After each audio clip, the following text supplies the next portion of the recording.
Hi friends, welcome back to our channel. இன்றைக்கி கசப்பே இல்லாமல் பாவக்காய் குழம்பு எப்படி செய்கிறதுன்னு வாங்க பார்க்கலாம். அதுக்கு பேன் அடுப்பில் வச்சுட்டு 3-4 ஸ்பூன் எண்ணெய் ஆட் பண்ணிக்கலாம். எண்ணெய் சூடானதுக்கப்புறமே விதையை நீக்கிட்டு கட் பண்ணி வச்சுருக்க பாவக்காயை சேர்த்துக்கலாம். இப்போது பாவக்காயை சேர்த்துட்டு நல்லா வதக்கிக்கோங்க.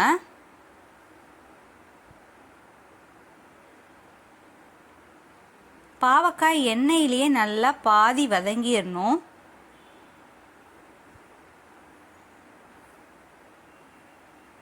இந்த அளவுக்கு வதங்கினதுக்கு அப்புறமே பாவக்காயை மட்டும் தனியாக எடுத்து வச்சுக்கலாம்.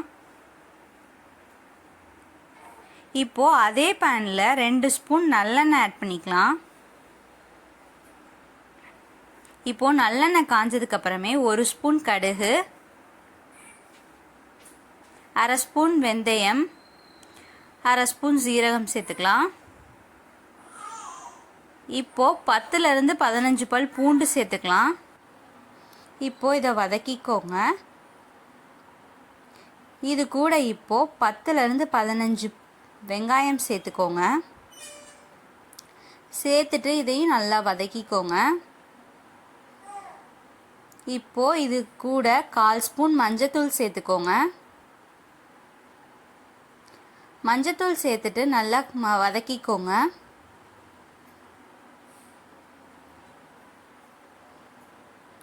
இப்போது இது கூட மீடியம் சைஸ் தக்காளி 2 அரைச்சி சேர்த்துக்கோங்க.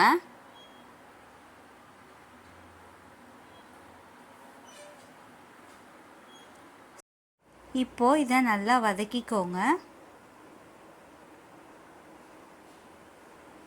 இந்த அளவுக்கு எண்ணெய் பிரிஞ்சு வர அளவுக்கு வதக்கிக்கோங்க. இது கூட குழம்பு மிளகாய்த்தூள் 2 ஸ்பூன் ஆட் பண்ணிக்கலாம். ஆட் பண்ணிவிட்டு இதையும் நல்லா சேர்த்து வதக்கிக்கோங்க.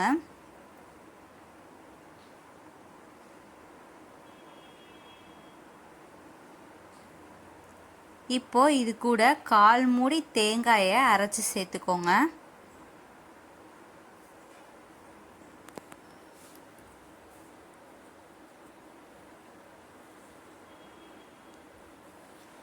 சேர்த்துட்டு கொஞ்சமாக தண்ணி சேர்த்துக்கோங்க.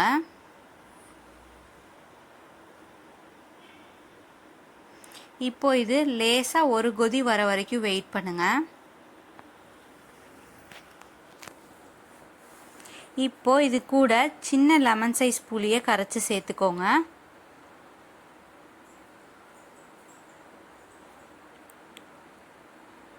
சேர்த்துட்டு குழம்புக்கு தேவையான அளவு உப்பு சேர்த்துக்கோங்க.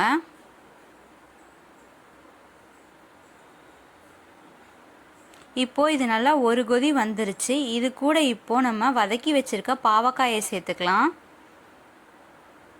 பாவக்காயை சேர்த்துட்டு இப்போ நல்லா கலந்து விட்டுக்கோங்க.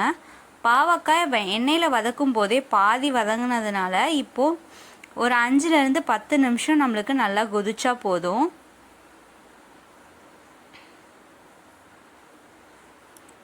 இப்போது இதை ஒரு மூடி போட்டு மூடி வச்சுக்கலாம்.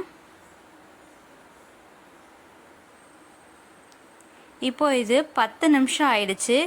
எடுத்து பார்க்கையிலே நம்மளுக்கு எண்ணெயெல்லாம் சுற்றிலும் பிரிஞ்சு வந்திருக்கு. இது கூட கொஞ்சம் வெல்லம் சேர்த்துக்கலாம்.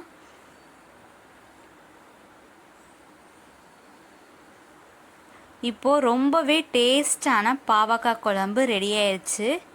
நீங்களும் இந்த பாவக்காய் குழம்ப உங்கள் வீட்டில் ட்ரை பண்ணி பாருங்கள். ரொம்பவே சூப்பராக இருக்கும். இந்த மாதிரி செய்யும்போது குழந்தைங்க ரொம்பவே விரும்பி சாப்பிடுவாங்க.